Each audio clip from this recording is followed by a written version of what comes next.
Good morning class 7। आप आज Hindi second यानी हिंदी व्याकरण के बारे में कुछ जानकारी लेंगे।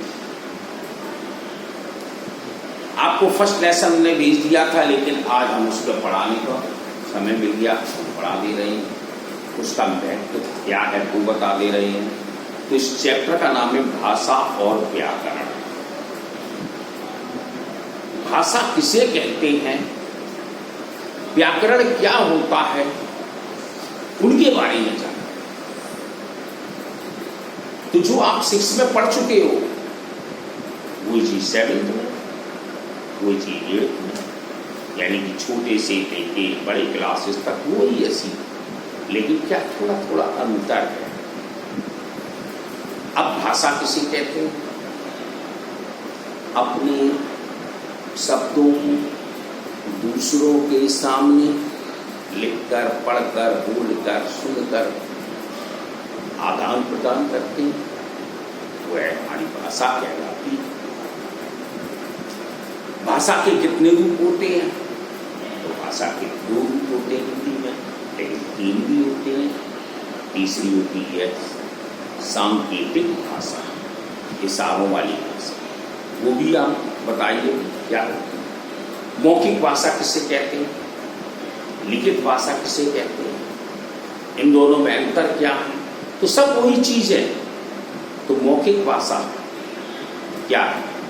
तो मौखिक भाषा जब अपने विचारों को दूसरों के सामने बोलकर या उनके विचारों को सुनकर हम समझते हैं, तो मौखिक भाषा कहलाती है। लिखित भाषा में क्या, हम अपने मन के भावों विचारों को दूसरों के सामने लिखकर या उनके विचारों को पढ़कर समझते हैं, लिखित भाषा कहलाती है। लेकिन तीसरी जो सांकेतिक भाषा थी वो कहाँ गई? तो वो इशारों की भाषा होती है, वो भी एक भाषा है, लेकिन हिंदी में इसको मान्यता नहीं दी गई। तो इशारों वाली भाषा, जैसे आप ट्रैफिक पुलिसमैन को देख सकते हैं, रेल की जब ट्रेन चलती है तो जो गार्ड उसका झंडी दिखाता है वो देखते हैं। क्लास में बहुत से लोग इस तरह कर देते हैं, इंक्वाइट हो जाएगी, इस तरह कह देते हैं यहाँ आइए। तो क्या है ये? इशारों की भाषा। तो ये हमारी भाषाएं हमें हमारी हिंदी में नहीं बताई गई, लेकिन जो 2 हैं वो हम आपको बता दी। अब आती है बोली। बोली किसे कहते हैं?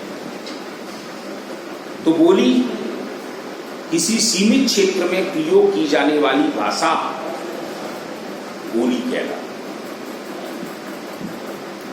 क्षेत्र में प्रयोग की जाने विशेष क्षेत्र, जैसे अपना क्षेत्र है, अपने यहाँ कौन सी भाषा बोली जाती है? मथुरा चले जाइए, अपने यहाँ ब्रज भाषा और खड़ी भाषा का मिश्रण है, याद बता दें। ब्रज भाषा के क्षेत्र में हम लोग आते हैं, और खड़ी बोली हमारी फरकाबाद से कन्नौज साइड से निकल जाती, कानपुर साइड, वो खड़ी बोली में आ जाती। तो हम लोगों के बॉर्डर पर है, तो मतलब ये मिश्रण है। अब हरियाणा में चले जाओ, हरियाणवी बोली जाएगी, राजस्थान में चले जाओ, राजस्थानी बोली जाएगी। तो ये बोली होती है। अब आता है हमारी उपभाषा क्या है। तो उपभाषा एक नई भाषा, जैसे बोली का थोड़ा सा विकास होने पर उसका जो क्षेत्र बढ़ जाता है, ऐसे में शिक्षित वर्ग का उसका प्रयोग करने लगता है और उसमें साहित्य निर्माण होने लगता है। तो ऐसी भाषाओं को हम उपभाषाओं का दर्जा के नाम से जानते हैं। अब लिपि, लिपि किसे कहते हैं? तो लिपि भी देख सकते। Hello hello,